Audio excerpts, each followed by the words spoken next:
تو عبداللہ بن مبارک فرماتے ہیں فرض حج کر لیا, نفل کرنے جا رہا تھا, 300 دینار پاس تھے, میں پہنچ گیا کوفے تک, وہاں سے جا کر کے کچھ سامان خریدنا تھا, احرام خریدنا تھا, ضرورت کی چیزیں, دوست بھی ساتھ تھے.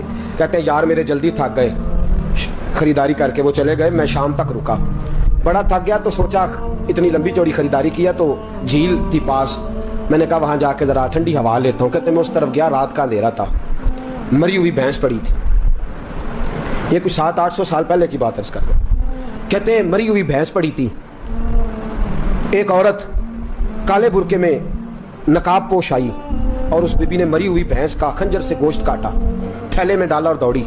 کہتے ہیں میرے ذہن کے اندر خیال آیا کہ بی بی کوئی ہوٹل چلاتی ہے اور مردہ جانور کا گوشت لوگوں کو کھلاتی ہے, ویسے تو جاسوسی منع ہے, اس نیت سے کہ مسلمانوں کو بچاؤں اس کے پیچھے ہو لیا. کہتے ہیں وہ گلیاں گزرتی گزرتی کوفے کی تنگ گلی میں گئی, ایک بڑا سا دروازہ لکڑی کا, بڑا پھاٹک جو پرانے شہروں میں ہوتے. کہتے ہیں اس بڑے پھاٹک پر اس نے زور زور سے دستک دی, دونوں ہاتھوں سے دروازہ کھلا, وہ عورت اندر داخل ہوئی تو 3-4 بچیاں جھٹ سے اس کے گرد اکٹھی ہو گئیں. اماں کچھ لائی ہو؟ تو رونے لگی, کہنے لگی میں کچھ نہیں لا سکی. کہنے لگی یہ مردہ جانور کا گوشت ہے, اور حضور نے فرمایا جب مرنے لگو تو مردار کھا کے بھی جان بچا لو. اب میں دیکھتی ہوں تم سے کھڑا نہیں ہوا جاتا, نہ کھاؤ گی تو گر پڑو گی, یہ مردہ ہی ہے, پکا لو. کہتے ہیں اگلے لفظ اس عورت نے کہے تو میں باہر کھڑا چیخنے لگا. وہ کہنے لگی ہم سید زادیاں ہیں, صدقہ زکوٰۃ کھا نہیں سکتی, پر سب روگاں دا روگ محمد, جس کا نام غریبی, کنڈ ولا کے لنگ جاندے سب دوست یار قریبی, سید ہیں, صدقہ زکوٰۃ یہ مردار کھا کے گزارا کرو. کہتے ہیں پھر اس عورت نے چاروں بیٹیوں کو سینے سے لگایا, کہنے لگی تمہارا باپ زندہ ہوتا تو یہ دن نہ, سید بھی اور یتیم بھی اور مسکین بھی. پھر وہ روئیں. حضرت عبداللہ مبارک کہتے ہیں زور زور سے دروازے پہ دستک دی, بی بی باہر آئی, کون ہے؟ تو میں نے کہا میں عبداللہ بن مبارک ہوں, محدث ہوں, زمانہ مجھے جانتا ہے, میرے شاگردوں کی لسٹ بڑی لمبی ہے. کہنے لگی اچھا تو؟ کہنے لگا یہ 300 دینار ہے, تو مہربانی کرے تو رکھ لے, چلے اپنا کام کریں, ہم جانے ہمارا. کہتے میں نے زمین پہ گھٹنے ٹیک کے نا تو سید زادی کے آگے ہاتھ باندھ دیے. میں نے کہا میں نوکر ہوں, تم اولاد ہو, میں خادم ہوں, تم نسل ہو, مہربانی کرو, مہربانی میرے اوپر مہربانی, پیسے رکھ لو. کہتے میں نے وہ پیسے دیے, میں واپس لوٹا. یار کہنے لگے چل, میں نے کہا نہیں میں نے نہیں آج کرنا.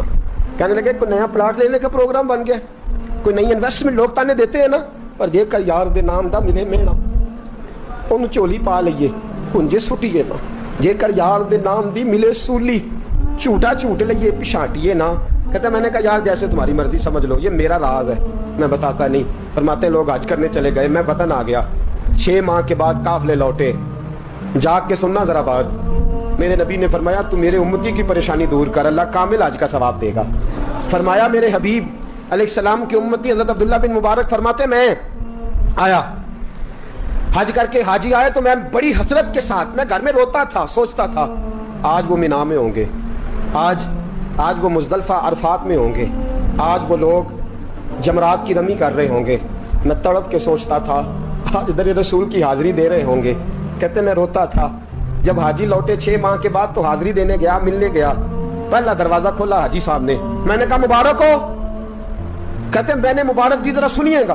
کہتے ہیں وہ حاجی مجھے ڈانٹنے لگے, کہنے لگے چھوڑ یار, اتنا بڑا آدمی ہو کے تو غلط بات کرتا ہے. میں نے کہا کیا ہوا؟ کہنے لگے تو نے ہمیں کہا کہ جانا نہیں, اور پھر ہم مینا میں آوازیں دیتے رہے, تو بات ہی نہیں سنتا تھا.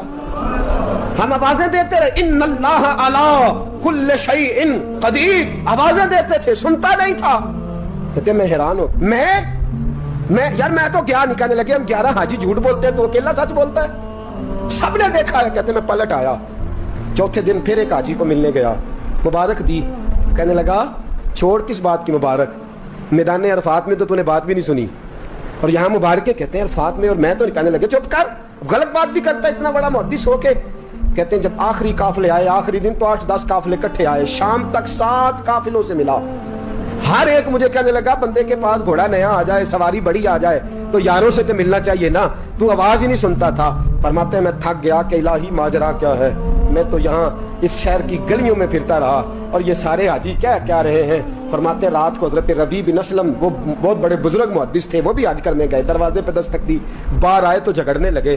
کہنے لگے تو نے مجھے کس مشکل میں ڈالا. وہ بہت بڑے بزرگ محدث تھے, وہ بھی حج کرنے گئے, دروازے پہ دستک دی, باہر آئے تو جھگڑنے لگے. کہنے لگے